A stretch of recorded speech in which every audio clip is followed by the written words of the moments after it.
is no place to escape to. This is the last podcast. On the left. That's when the cannibalism started. What was that?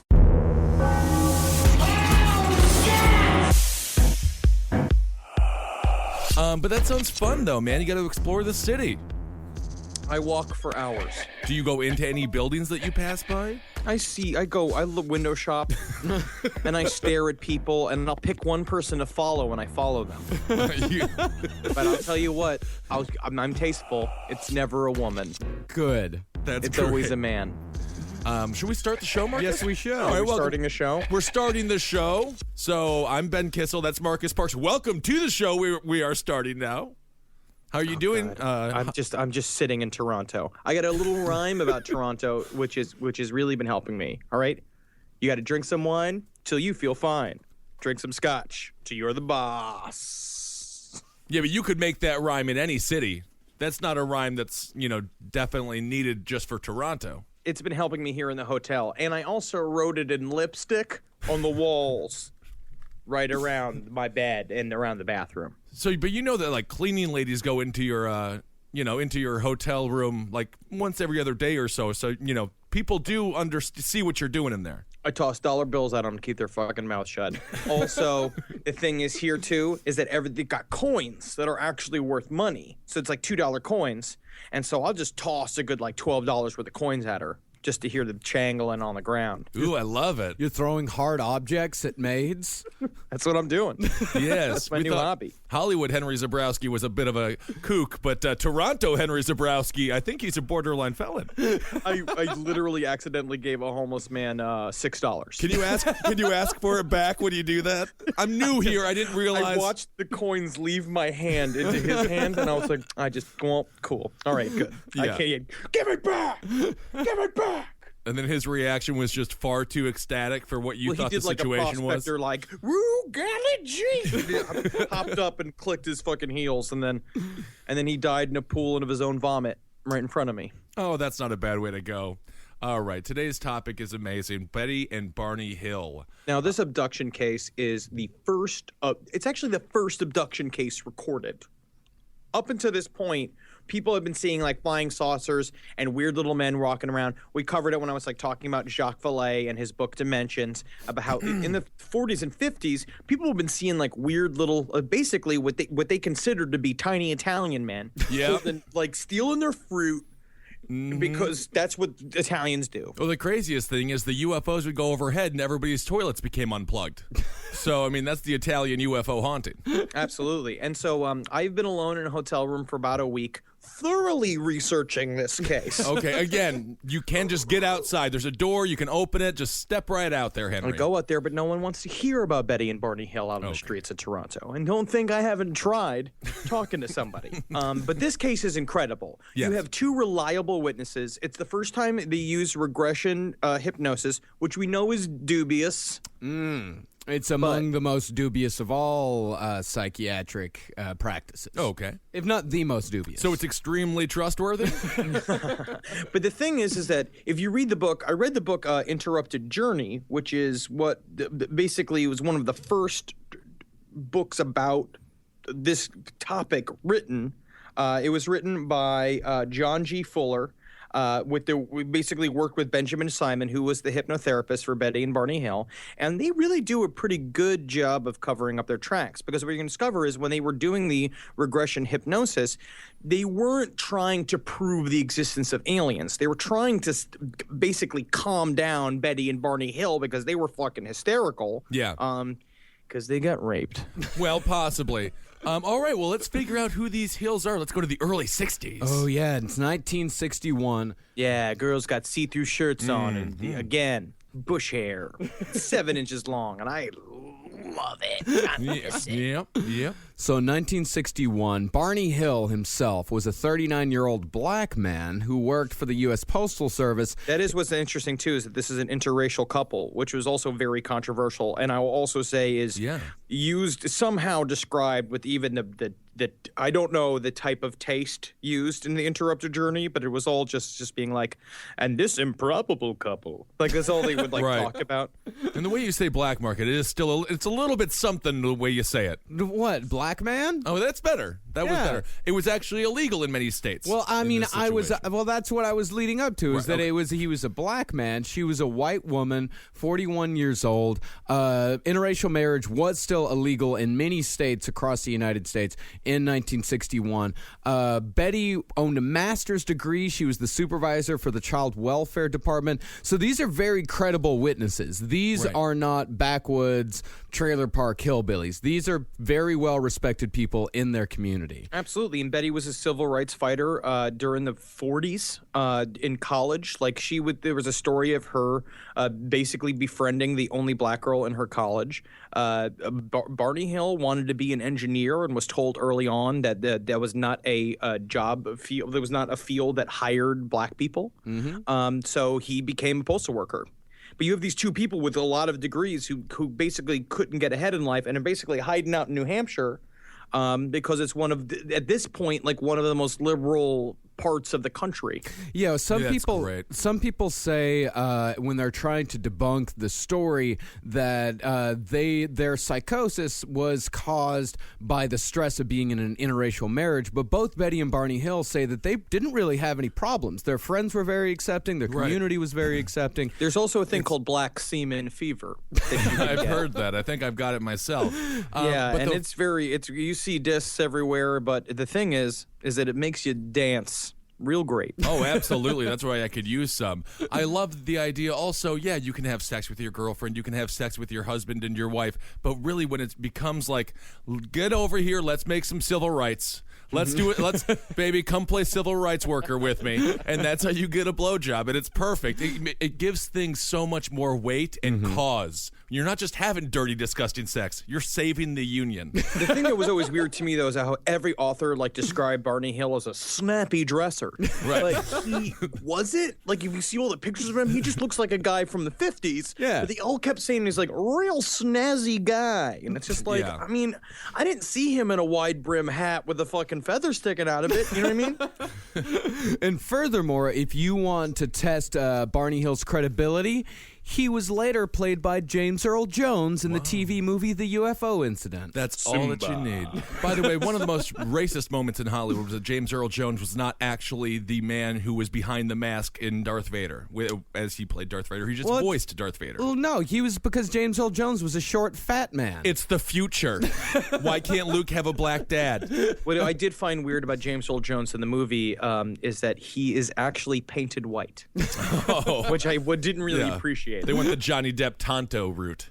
But that movie, I watched about 20 minutes of that movie, and it's very weird. Yeah. The UFO incident is very fucking weird because it starts with James Earl Jones and some undiscernible white woman, and he's just like, I can't believe you let me come drive through New Hampshire, Betty. And it's like his voice is not what a normal person sounds like. No, it's Yeah. a beautiful voice. No. So let's get to the actual abduction itself. So in September 1961, Barney had developed a little bit of an ulcer, so him and his wife decided to take a little trip over to Canada. Yeah, my romantic. hometown. Yeah. They went to Niagara Falls, they went to Montreal, and on the 19th of that month, they started going back to Portsmouth, New Hampshire, where they lived.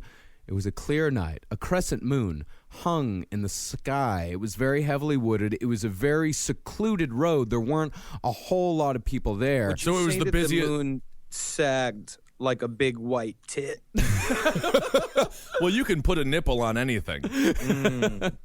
I would at this point. So they I'm were- about to. Good, do it. I'm telling you, dude, you get that flashlight, but everyone says, no, I can't have a silicone monster in my hotel room. Thank you, 'Cause my Marcus. problem is- That's yeah, so 'cause the great that you wanted to make Henry's situation sadder. We're trying to get him out of his hotel room, and your advice is bring in a fake pussy. Well, what I've been doing is that if I'm gonna get one, and I'll be in the hotel, and if there's someone who comes in and wants to do room service, I'll open the door a crack and then use the pussy lips and be like, "Come back back in 2 hours, please?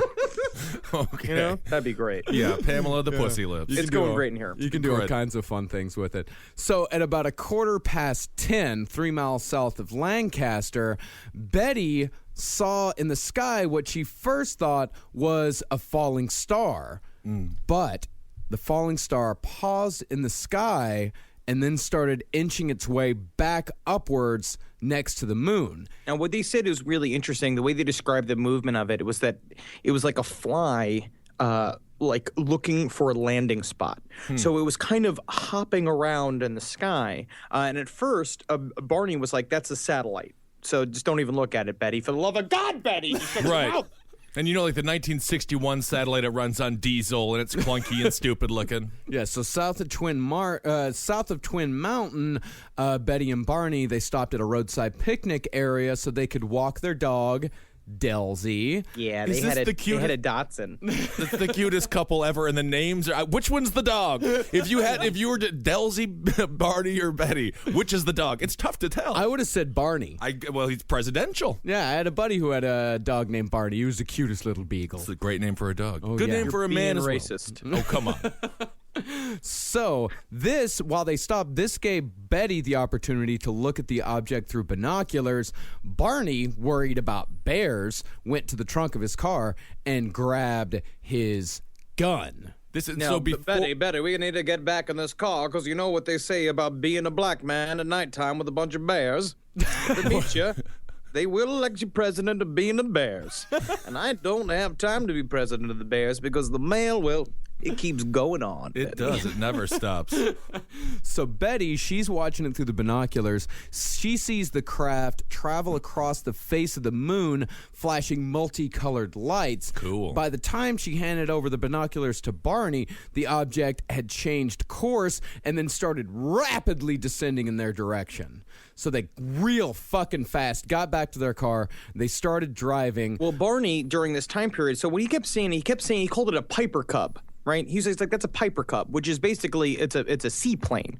And he had this thought in his head of the military's flying planes around and is buzzing us. They saw us and they want to like come mess with us. And that's a bad thing. I can't believe the government's doing this to us. Yeah, well, whenever the military tries to pull a joke, it tends to be just really super scary, and then you feel like you're about to die.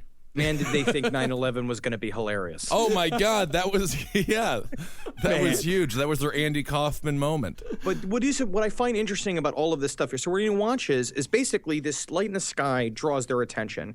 And like what we talked about with Jacques Vallée and the idea of aliens and their nature to reality, right? That maybe they're not physical ships. It's not like a thing in the sky. That it's literally, it's sort of like a thought mechanism that is part of Betty and Barney Hill's mind at the same time, right? So it feels like they're being watched by this thing and they're getting intentions from this thing because it's basically out there just for them to see it. So If this nobody is else true. can see it, you don't think? No, because we'll find out later on that there was a blip on a radar that night in the weather station, like near there. There was like up at a mountain. They basically saw a radar aberration. But this is a UFO is a psychic phenomena. This also comes from a solid 106 hours of reading about aliens and sitting alone in a room. Again, there's a door and there's a handle. You just turn that handle. You're in the world, Henry. You can go read about aliens in a bar. Oh my I did. God. I did do that. Yeah. Okay, good. And who approached you? No one. Good. So, Toronto is a lot like New York. That's good to know. So they're driving down the road in the car, and this big craft actually blocks their way in the road. It starts descending towards them, and it's huge. It's about 80 to 100 feet above the vehicle. Barney stops the car and grabs his binoculars for a closer look, and he says that rapidly, in an arc-like movement, it shifted from its location directly ahead and rested above the treetops in an adjacent field. Barney put his handgun in his pocket and walked towards it. Right. He said the craft was about 60 to 80 feet in diameter, and as he approached it, he said that two red lights at the end of fin-like structures parted from the sides of the craft and tilted towards Barney. He said he lifted up his binocular to his he lifted up the binoculars, and he said inside he saw a group of figures that were, quote, somehow not human, moving about with the precision of German officers. This is very interesting because up until this point, Betty and Barney had been viciously arguing because the whole thing is she kept seeing it in the sky and she was like, I want to, let's stop. Let's go look at it. And she was really fascinated. And what they kept saying about Betty Hill is that she was an unflappable woman, that she was like a very calm, almost quite boring. Right. Unflappable is the code word for extremely boring. Extremely boring. Yeah. And so she was getting really excited and saying, like, I think that's a UFO. And Barney was like, no, that is not a UFO. To Barney's credit, he is a black man married to a white woman who's 39, so it's not only 1961. He's seen some pretty terrible things happen to people of his race, and certainly people of his race who marry white women. Usually flashing lights, you don't run towards them. you just try to get back as quickly as possible. Betty, do we got to deal with space races? But it looks like the world's biggest police officer. I know. And then these police officers, what is it? Is that some kind of hose oil? And they seem German. I love that's how famous the Germans are for just like moving really rigid, but like they look like Germans. They almost look good when they move. Yeah. Oh, the Germans or aliens? Aliens who move like Germans. It's like they invented the robot, but it was like a robot that killed 6 million Jews. You remember, Ben? So Barney and Betty had been arguing, and so finally when the thing started approaching the car, he pulled over the car to this like rest spot, and basically what he found himself was compelled to grab his binoculars, and because the whole time he was just like, Betty, all right, we will do this once, and we will go, and we will settle this once and for all. Right. And when he walked out, and he said the way it moved was that it was like the windows never stopped facing him.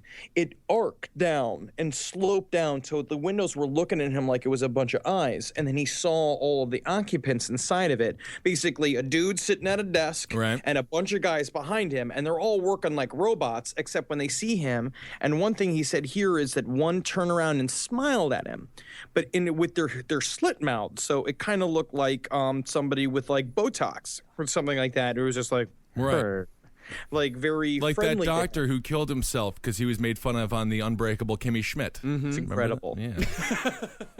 It's an incredible story. He's a fucking monster. It's interesting. But it's very interesting. So basically, then we'll talk about this further, but they had sort of a psychic relationship, him and the captain of this ship, who sort of pulled him out of the car. Okay. Yeah. And Barney said that he had this feeling, like of course, the craft started to tilt towards him, and he said that he had this feeling that something bad was about to happen. Right. So he had to tear the binoculars from his face because he couldn't move, and started racing back to the car. And the great thing about the Betty and Barney Hill case is that all of their regressive hypnotherapy, all of it was recorded. So we have so much footage of Betty and Barney Hill talking about their experiences. And we've got some footage we're going to play right now that is Barney talking about this experience. Sort of like one of the first podcasts. Like that. I want to wake up. You're not going to wake up. You're in deep sleep. You're comfortable. Relax. This is not going to trouble you. Go on.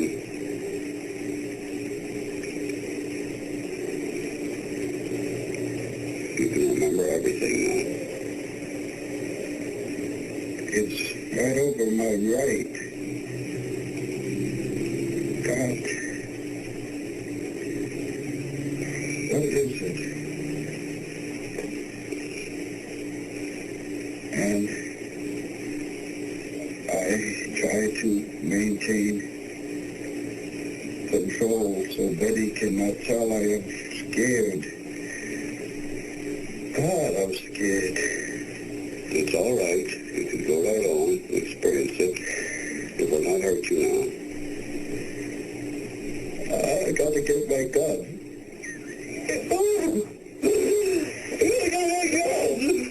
All right. All right. That's all. Stop. Go to sleep, Steve. You got to get now. Oh, you got it now. You've forgotten. Calm now. Relax. Deeply relaxed. That's so intense. It's really intense. It's always important also when you're about to record somebody, make sure you put the audio device right in front of a box fan. You know, that's like perfect. That's exactly what you want to do. But in the description of him we're going to get deeper into the hypnotic regression of it in the second episode. But what they're saying is that when it cut to him while he was recounting first seeing the leader's face, he burst into tears and started screaming and convulsing and can we talk about his eyes? Eventually, you're going to hear the term. He keeps going, his eyes were inside of me. And then he starts like circling his hands in the air, like he's kind of like, I don't know, twisting some pigtails. Yeah, he's doing the chubby chucker. Just twisting the night away. That's what he's doing. Yeah, very scary shit. This shit kept me up for a couple of nights. Yeah, and it wasn't just boozing and staring. No, again, there's a door. Open it. Just go outside, Henry. But the idea of his eyes were inside of me is the most disturbing image I could possibly think of. Oh, yeah. So Barney, he gets back into the car. He is hauling ass down the highway. And they said that as they were driving, they were in silence. They weren't saying anything. Nothing was communicated between them. And they say the craft parked directly overhead. They were keeping pace. And they said that they heard this rhythmic buzzing noise. The way they put it down, I heard one recording of it, and it was like a beep, beep, beep, beep, beep, beep, beep, beep. And Betty was just like, God, I wish I had learned Morse code. And it's like, you nerds. So the whole car started vibrating, and they said that they felt this tingling sensation passing through their bodies.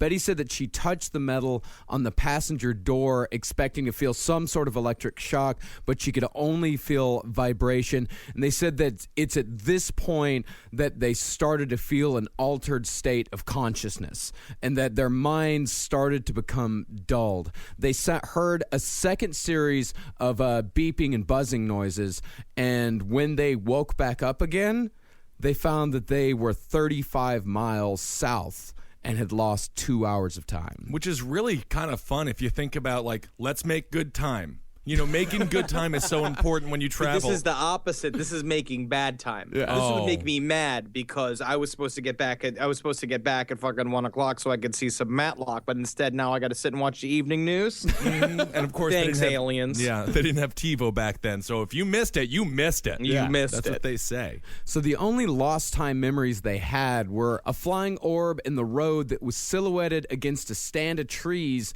a sharp, unplanned turn off the highway, and a roadblock. Yeah. But they didn't know where any of these things occurred. They were just flashes of memory. Right. Which we've already seen in other alien abduction cases because now this is, you got to remember that this is the first time any of these types of details are ever being heard. Now they're considered very stereotypical of alien abduction scenarios. This is the first time anyone heard this. So basically, aliens, when they mess with our psyches, right, they put sort of like images into our brain as like placeholders, which is why people always talk about like seeing owls or seeing all this stuff instead of seeing the aliens, or like seeing a doctor, or when you remember the whole thing with aliens dressed up in a fucking zoot suit, like showing up and like dancing in front of you, like the really high strangeness of it.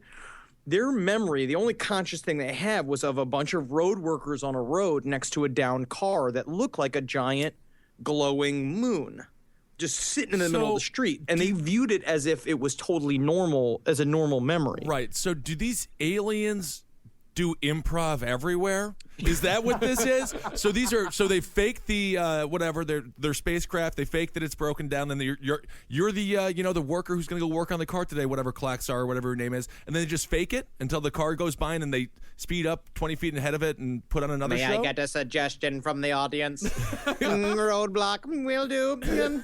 I have hello, Rulio. How is your packed lunch? Well, they do take things very literally, you know. They do. So when the Hills got home, they searched their car. They looked at the outside of their car where the noise was coming from, and they said that they found these shiny circles on their car's trunk. And when they put a compass over these circles, the needle would whirl around, and if it was moved to another part of the car, the needle dropped down. Now, went back to normal. This again. came from basically Betty. When they got back, Barney and Betty were both. Barney was immediately like, "We are not telling anybody that we saw anything. We're not doing anything." Yeah, it's like we are the aliens as it is because I'm a black man and you're a white woman, so we can't fucking bring any more attention to ourselves. Well, you work so hard for credibility in your life, and then all of a sudden you see an alien, and you're just like, I'm ruined now. Yeah. This ruins everything that I've worked so hard for. Yeah, they were high-ranking members in the local NAACP chapter. They worked on a lot of civil rights stuff, so they had everything to lose by telling people everything about to this. lose. So she called her sister because what you find out is that actually her sister had a history of seeing UFOs, and she had seen at least 2, and so she knew her sister would believe her. So she called her, and her sister, because again it's a weird 1960s thing, was like, "My neighbor is a physicist. You should ask my neighbor what he thinks." And then he got on the phone because it's all rotary phones. Right. So everything's 6-foot cord. And so he show up, he calls, and he was like, "You should check all those spots you see in the back of your car with a compass and see what happens to it." And so Betty went out to check with a compass, and she was like, "Barney, look, it's spinning, Barney, it's spinning." And he's like, "Fucking no, I won't do it." And so he then begrudgingly goes over, takes the compass, and he says like, "Yeah, I guess it is spinning, darling, but well, this compass is broken." It's got to be broken. There were other odd things, too. Their watches stopped and never ran again. The leather strap on Barney's binoculars had been completely severed. They also had certain odd behavior. Betty insisted that all of the luggage that they had taken on the trip with them be kept near the back door rather than the main part of the house because she was worried about radiation. That she thought that all of this luggage had to be contaminated, so we can't bring it inside. There were other weird things, too. Her favorite dress that she'd been wearing, which was in great shape on the morning of September 19th. When she got home, there was a 2-inch tear at the top of her zipper. The lining was torn from waist to hemline, and the hem was torn all the way down one side. And later, when she examined it further... Because another piece of odd behavior is that she took that dress and immediately put it in a bag and hid it in the back of her closet where she didn't want to look at it at all until she pulled it back out and saw this shit. These aliens have to see what kind of clothes the people they're about to abduct are wearing, send somebody to Kohl's, pick up a similar looking outfit so at least they don't have to have ruined, tattered clothes after the unbelievable invasion of their body. Facts are, do you have a Mary Claire credit card? It's like, I do, I definitely do, but unfortunately, it's maxed out. Is there petty cash? Gotta get that petty cash. The really weird thing about the dress is that there was a strange pink powder that had degraded the fabric. The longer that it was there, the more the fabric just turned into a rag. It got analyzed by 5 different laboratories, and not a single one could come up with any explanation for what it was. Also, Barney's shoes, they were his best dress shoes. They were scraped all on the top. Like top, which is like he was being drugged and his toes were, hitting the concrete. Yeah. And if you see pictures of the shoes, they were like truly fucked up. Yeah. The top of the shoes looked like they had fucking claw marks at the very top of it, like he had been dragged for a while. And there's no way that you can just kind of do that on accident. There's no, like, even Michael Jackson, the best dancer of all time, he danced on the bottom of his feet. Yeah. Even the moonwalk, it was all on the bottom. Nothing on top. But also the other thing, too, which is really strange, is that when he got back to the house, he had an instinctive feeling that I need to check out my groin. Yeah. My dick parts. Something's wrong with my junk. And you're going to find out that over the next 2 years, a perfect circle of warts grew above his cock and balls.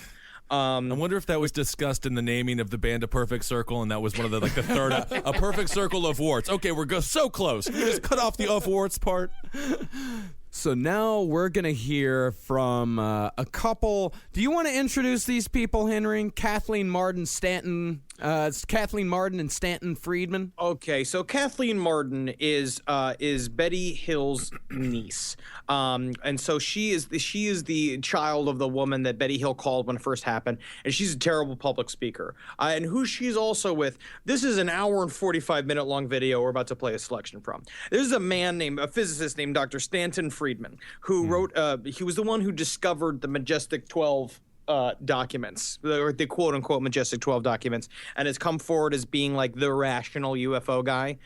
Also an insufferable fat-bodied nerd who is. It took me 3 days just to watch this presentation. It is a slideshow. You watched it, Marcus. I didn't. His whole time he's just like, now we went up to New Hampshire to film a movie. I won't be plugging my movie. Well, Henry, I hear that he stayed for a week in a hotel room in Toronto and never left. So be careful. Good. So Marcus, it's really gonna fucking permanently affect my personality. Yes. He is Again, door. No, but this guy's a real fucking. He just laughs. It's just got that thing. It's that laugh inappropriately thing. Great. That really just makes my skin crawl. Marcus, can you explain the Majestic 12 in like a sentence? You go ahead, Henry. You'll know that better. Just furthering me away from love. Every time I do. I know Majestic 12 is a part of the what is possibly a secret group of a covert like alien investigation group that was like formed by like Prescott Bush, and the idea is that they were outside of the government, and they were the ones that started basically everything that Project Blue Book was doing would funnel to them, and they were the overseers of all beginnings of alien research. And Stanton Friedman believes that he found the only existing documents that had like basically the words Majestic 12 written on them. But the weird thing was that when he handed them into the university, they were all stained with Baja sauce. I didn't know that. Yeah. And the only way I could describe his appearance, as far as his face goes, kindly Jewish landlord. Oh, okay. Very good. Yeah. Weird. Because I'd go for short Nordic troll. Well, it's kind of a similar thing to how you feel about most of your landlords. So. So let's hear them talk at length about Barney Hill's groin. Barney sensed a strange sensation in his groin, a little itchiness, and he went into the bathroom and checked himself to see what was wrong. He didn't see anything then, but not long after that, 21 3/4-inch growths appeared in a perfect concentric circle on his groin. Later, under hypnosis, he would tell Dr. Simon that he could feel a cup-like device being placed over his groin in that exact location. Those growths became inflamed, when Barney was undergoing hypnosis with Dr. Simon, and he had to have them surgically removed at that time. This is 2 years after the event, mind you. But the growths appeared shortly there after the event. Yeah. Okay? But the inflammation was later. Yes. It was later. Hour and 45 minutes of that. Wow. I love it. And it's just them going over a PowerPoint presentation. It is an incredibly in-depth. If you want to waste your life like we do, watch it, because you get a full breakdown of the whole case. Right. So he didn't take care of his warts. They became inflamed and infected 2 years later. And that was a part of the people, part of the weird backlash against the Hills was that when that information came out, there were people being like, that's just general warts and that pervert black. Yeah, he was immediately branded a pervert who was riddled with STDs. Right. It was. I mean, if Barney did cheat on Betty and he had to make up some story, he nailed it. Right, he did. Well, I'll fake an alien abduction. She'll never know that I blew her friend Pam. Yeah. It'll all be Truth good. is Or stranger she than blew me. fiction. Right. That's what you always got to go to. Yeah, that would be an explanation on par with John Ramsey while, killing his daughter during a sex game gone wrong, saying it was actually an intruder. Pretty convoluted. Oh, a lot about Convoluted. yeah. I still think it's suicide. Now that I look back at the whole thing, I think John Bonet just got sick of the whole thing. I'm kind of with you. Sick of the whole pageant life. If it was suicide, she made the right choice. So both of them slept until the next afternoon. And then Betty, of course, as Henry said, called her sister, Janet. And Janet told her to call Pease Air Force Base. Janet, I think I saw an alien. Oh, Betty, that's wonderful. You saw an alien. And Barney's just sitting there with his head fucking between his knees. I'm going to get murdered. What's the timeline right now from actually the abduction happening and where we're at now? Is this like 24 hours or so? Yeah, about 24 hours. Okay. Yeah, it's the next afternoon. So they did the compass thing and all that like fairly quickly after the event. They did the compass thing like later on. Like they got home at like 5 a.m. Yes. Something like that, and they slept until the afternoon. And then when Betty woke up, she called her sister. That's when the whole compass thing came into play. And then after that, she called up Pease Air Force Base and spoke to this guy named Major Paul W. Henderson. And that's when he says, yes, something showed up on our radar last night. And this is pretty cool. much the last time period where the government was actually taking these things pretty seriously. She went through several different channels because there was a thing called NICAP, which is like basically a section of Project Blue Book, and they came and they recorded everything, and there was a full report, and they just said, they're like. Betty seemed like a credible witness, and Barney, well, he was black. Well, Barney didn't say jack shit.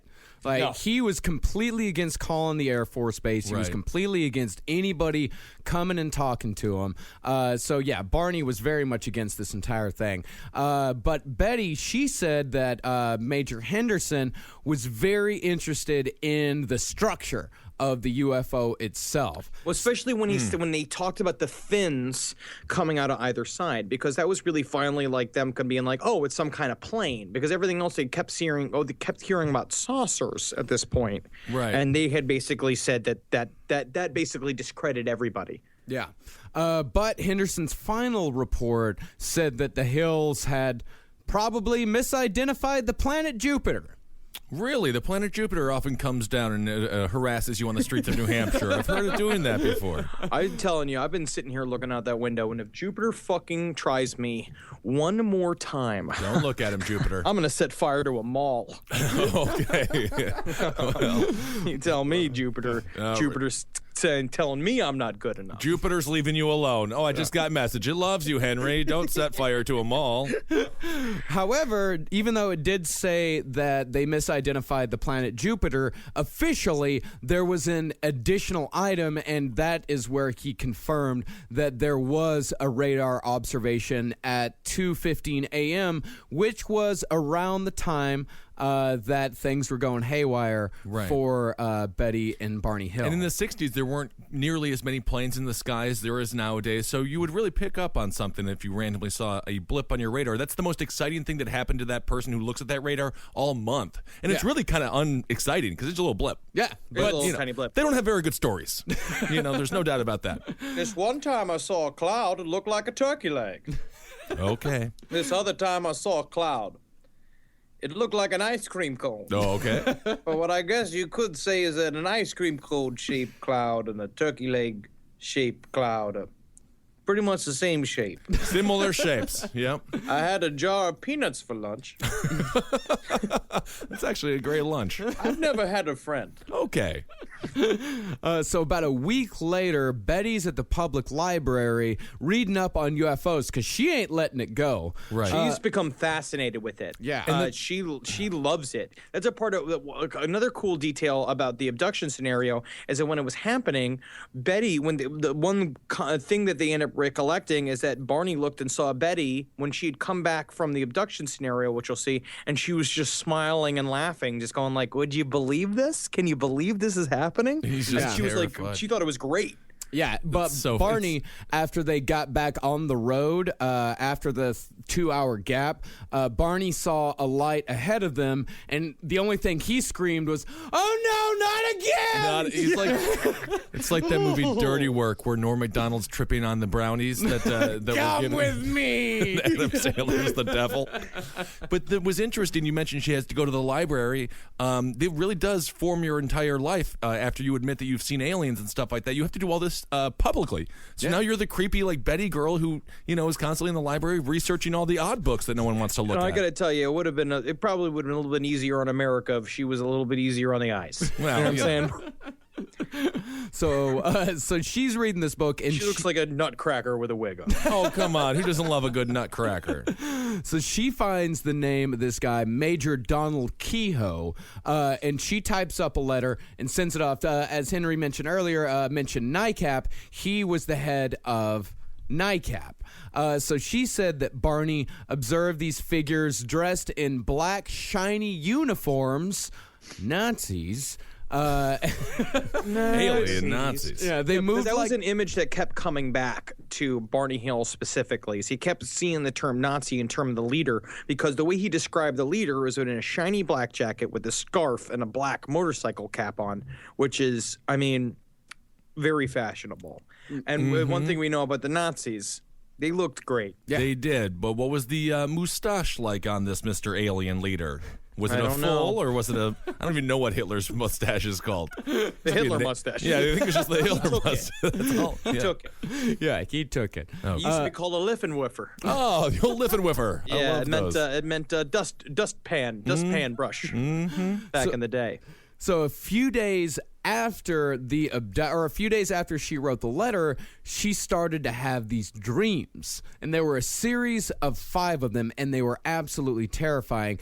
And she had a dream journal. Every day when she woke up, she would jot down all of the details. And the dreams, there was no sequential storyline to them.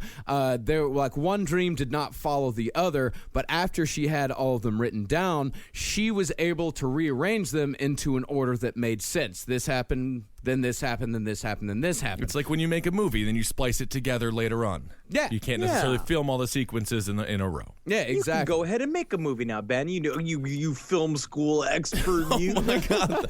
Thank you. I watched by NYU yesterday. So the dreams are the first glimpse into the lost time. What happens? We're going to see this a lot in abduction scenarios again later on, where basically the brain, the conscious memory has refused the memory to come forward, right? So in your unconscious, it's easier for it to recall, what you're going to see also when they start doing hypnosis. Their dreams are going to become more and more vivid. Yeah. So in one dream, the roadblock that we mentioned earlier, the roadblock comes into play. She said they came upon a roadblock. These dudes surrounded their car, and Betty and Barney completely lost consciousness. And that's when she realized that she was being forced by 2 tiny little guys to walk into the forest, and Barney was walking behind her. And she said when she turned back and called to him, he seemed like he was in some sort of trance, just sleepwalking, just shuffling his feet, and was completely unresponsive. She said, and this is also called a Greek date. Yes, it's a very, very being fun. a tiny, hairy man taking a half-sleeping woman out to a forest. But this is where he possibly scuffs the top of his shoes. possibly because he's just We'll shuffling see that his later feet. on, too. Yeah. So she said the guys were about somewhere between 5 feet and 5'4". They all had matching blue uniforms. They all kind of looked like military cadets. They were almost human. And we've seen that a lot of times in alien abduction scenarios, is that you see these aliens is that they're trying really hard to look human, but they just can't quite get it right. But that's because a lot of times as you're looking at aliens, again, if we're going to view aliens as a psychic phenomena, they're taking it from our collective memories and our unconsciousness and the idea of how to basically mask themselves so that we can understand them, so that we can be more pliable to their demands. But instead, this time they showed up as black-haired, dark-eyed, with big Jimmy Durante noses and bluish lips. I don't think they understand how to sell it. No, they got the time all wrong. Yeah. No, they should be looking all like Kate Upton's, big, wiggly, beautiful hourglass figures. And just going like, "Oh, Mr. Barney, don't you want to get on my examination table?" And I'll be jumping in there. Right. You see me running up the ramp. And then you have an evolution of a relationship take place in 2 hours, where by the end of it, you're screaming to get away from her. But it's not just the aliens projecting something that we can understand into our brains. That's also something that the human consciousness does. Yes, we make things look human. Yeah, well, we make things look human. We want patterns, but when we see something that our brains can't comprehend, that we have no frame of reference for, then we fill in the blanks. Right, which is why that's why with like Asimo and a lot of the new humanoid robot types they're making, their faces are very unique, and they're blank surfaces, pretty much. Yeah. And that's what is it called? What is that term? It's called the uncanny valley. Okay. Yes, and so, but you also look at like again, if we want to get into the nature of fucking reality, if you want to come into my hotel room here for a second, that if there are gaps in our understanding and gaps in how we basically take the information, basically we're seeing grays, and what we're doing, our brain is to desperately save our sanity. We're making them look as human as possible in our memories, and somewhere between that is us manipulating reality, which is possibly what their whole deal is what aliens are supposed to do, or come here and make us question reality because it's a part of the universal consciousness. It's the same thing. It's the same thing that alley cats do when they get together, put on a trench coat and a top hat, and they go to a fine hotel and rent a room. Yes. We just pretend we know it's a bunch of cats, but we're just like, go on. And they seduce a gold-hearted prostitute, right? And then she finds out there's a bunch of cats, and then she leaves them, just being like, "I can't believe you lied to me." And then she comes back, and she's like, "Actually, I do love you whatsoever." And then all those cats have sex with all her holes. I remember that. So we're still in the dream right now. Betty says that Betty and Barney and the little guys that are leading them along, they walk up a ramp. This is a very common, this becomes, of course, very stereotypical later on. They walk up into a ramp, they walk up a ramp into, the saucer-shaped craft, very metallic. Once they get inside, the aliens separate Barney and Betty. Of course, she starts protesting a little bit, but a man that she called the leader said that if they were examined together, it's just going to take a really long time. But like, you're an alien who got here from space. Can't you just figure it out? No. Okay. No, they cannot. And they also said specifically, we're going to see later on in her regression about how there's only so much equipment in each room. Yeah. Right. And that's all they got. So Barney and Betty take into separate rooms. Betty sees a new guy in the examining rooms, very similar to the others, because all these guys looked pretty much alike. They all had the bluish lips. They all had the gray skin. They were all very short. But she called this new man the examiner, said he was a lot more pleasant, a lot more calm than the leader. She said that although both the leader and the examiner spoke to her in English, she said that the examiner was much worse than the leader. That the examiner, his speech was broken. She couldn't really understand much of what she was saying. Yeah. So she said that they had accents. Like, what kind of accents? I don't know. She said they were vaguely European, so everything that I do. Yeah, pretty much. It was just, and it was just, they were like, don't even worry, don't look over there. It's just, they're the aliens. They're just they're having fun. They're biological. Plaques are being fun. Aliens they're biological, right? They're just like biological beings. Well, are they psychic entities, Ben? Well, and that's again, what I'm just saying. Where does the chicken and the egg separate between psychic reality and physical reality? Maybe we're all just a projection, man. Right. I mean, maybe it's a perfect an amalgamation of all the English dialects. Maybe they just heard what English was from all of the English dialect speakers, and then that's what they came up with as perfect American accent. That's actually pretty good all theory. Together. So the examiner, or Betty said that the examiner told her that they were just going to do a couple of experiments to see what the difference was between humans and aliens. Just a real quick go over. Aliens drive like this, and humans drive like that. So he sat her down in a chair, shone a real bright light on her, and cut off a lock of her hair. She said that he examined her eyes, ears, mouth, teeth, throat, and hands, trimmed her fingernails, saved those, examined her legs and feet. And He sucked on her feet for a long time. Yeah, and according to the aggression, it was just him just being like, one more second, let me just the pinky toe. Yeah, He's just like, I like that. I wish Barney'd do that. Barney, you could learn something from him. ugh, gosh, you know when it he- makes your penis fall off. He clipped off her fingernails, and then she's like, "What do you want those for?" And he's like, "That's just for me." it's for my collection. Yes. So after he examined her legs and feet, he used a dull knife that she said was looked a lot like a letter opener and scraped some of her skin onto what looked like cellophane. I just thought of Cinnamon Toast Man from Powdered Toast Man. Yeah, Powdered Toast Man. Powdered Toast Man. She then said that he tested her nervous system and just jammed this huge needle into her navel, and she said it hurt like hell, but the leader just waved his hand in front of her eyes and the pain went away. Henry, Yeah, that's pretty cool. Henry, do you want to play the hypnotic regression from the navel this episode or the next one? Let's do next episode. All right, cool. Sounds good. So the examiner leaves the room. The leader comes back in, and she said that the leader picked up a book that had a lot of strange symbols and a bunch of rows, and the leader said that she could take it back home with her. Of course, she didn't take it back home with her. She left without the book. Oh. Yeah. She also asked where the alien was from, and he pulled down this instructional map that was dotted with stars. We'll get into the map later on. When we really because get this into is the a part of more of hypnoregression. her regression. She Yeah. just remembers bits and pieces of this, but this is one of the key evidence to shows that, I mean, like, well, if you really want to get into it, that it could actually be real. But it is also, again, it's about sort of the nature reality of how they try to make us think about the universe. Right. And if you are an alien and you are listening to this episode, I'm sure that you are. If an American does or anybody asks you where you're from, say Cleveland. Cleveland. Always Cleveland.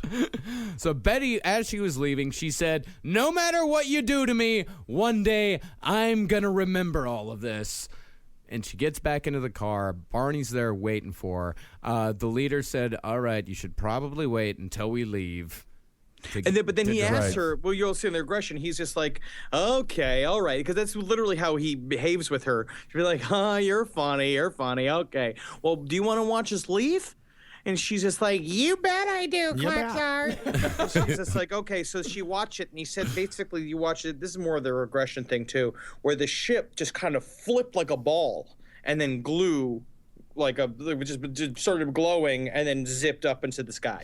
So Barney, while Betty was having these dreams, he was working nights and he was never at home while any of this transpired, while any of these dreams transpired. So she started talking to him about the dreams, and he said, "It's only dreams.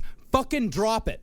Stop talking about aliens." Barney Right. wanted to put this entire thing behind him, and it is important to note that Barney refused to read her dream accounts, refused to listen to him, but he did overhear Betty talking to a guy about part of the dream at one point, because one of the really big things that people use to say that their hypnotherapy was actually effective and that it was actually true is that it was done at different times, it was done in different places, and they hadn't really discussed any of this stuff beforehand because Barney just did not want to hear it. He refused to. And the other thing, too, is a thing we did forget is that when they were dazed, when they came back after the abduction the first time, Barney actually had the idea of like, hey, let's just, okay, you want to tell me it's happened, okay, let's both draw a picture of what we saw and then show it to each other. And they both drew the same exact cigar-shaped craft with lights on the side of it and the two red fins on either side of it, and that will also serve as evidence that they both saw something. Yeah. I mean, and it's got to be tough being Barney. He's working for the United States Postal Service. Barney's in a lot of pressure. Long nights, and then next thing you know, you got to go back to your wife every single morning with the alien talk.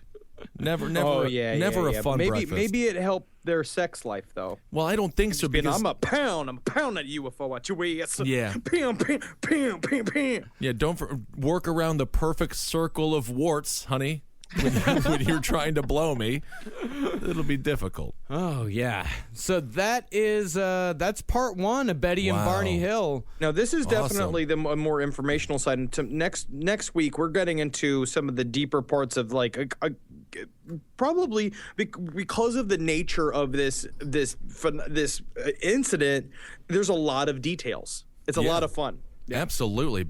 Betty and Barney Hill, I didn't know there was so much to this story. There's so much more to the story because Crazy. we got to get into the hypnotherapy. Right. We've got to get into the reaction, the worldwide reaction to this. And we've got to get into one of the most important parts and possibly the smoking gun, the actual star map that was shown to Betty, or supposedly shown, allegedly shown to Betty while aboard the spacecraft. And then it's all going to conclude with Barney getting his U.S. Postal Service badge for 150 days worked straight. He never missed a day. Never missed a day. Yeah, never missed a day. Died of a stroke at a young age. Okay. Yeah, So you want to have a also vacation. showing an alien's odd fascination with the distinctly human phenomena of jungle fever. Oh, okay. Jesus, what is wrong with you? It's not okay anymore, Henry. Oh, it's not? No, they No. decided it was bad. Oh, okay. I it's did not. bad. I truly did not know. I was talking to You and Jackie, there's just so many things that you don't know about racial slurs. It's a Zabrowski block. There was a black guy who told me that I had it because I was talking to a black gal, and I was just like, "We're in Brooklyn, and there's no jungle." I want to say a thank you to a listener who sent us something really nice. This guy, Jesse Rooney, sent us some homemade keychains, some Last Podcast on the Left keychains that he mailed out to us. He included a really nice letter along with it, and he also made me the coolest possible housewarming gift. He made me this nice little placard that said Home Sweet Home on it, but Home Sweet Home was written on 3 separate pieces of human ribs. So that's illegal, I think, but that's okay. Now you can legally get human ribs. Okay. Yeah. All you got to do is find a skeleton. They're all over the You place. can't make a skeleton, but you No. can find a skeleton. Yeah. So thank you, Jesse. It's hanging in my apartment right now, Yeah. and I very much appreciate it. Unbelievable. Thank you so much. Yeah, and speaking of fans, you guys are fucking great. Go to join the Facebook page. Follow us on Twitter at LP on the Left. Follow Henry Loves You, Ben at Ben Kissel, me at Marcus Parks. Go to iTunes and be sure, if you haven't subscribed to Last Podcast on the Left, go to iTunes and subscribe, rate, and review. These things really help us out a lot. If you want your Last Podcast on the Left t-shirt, go to cavecomedyradio.com/Last Podcast on the Left.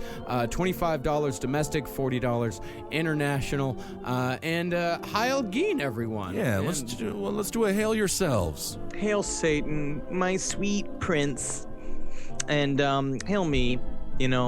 Send me some poutine, man. Send it in the mail. You want to be sent Putin?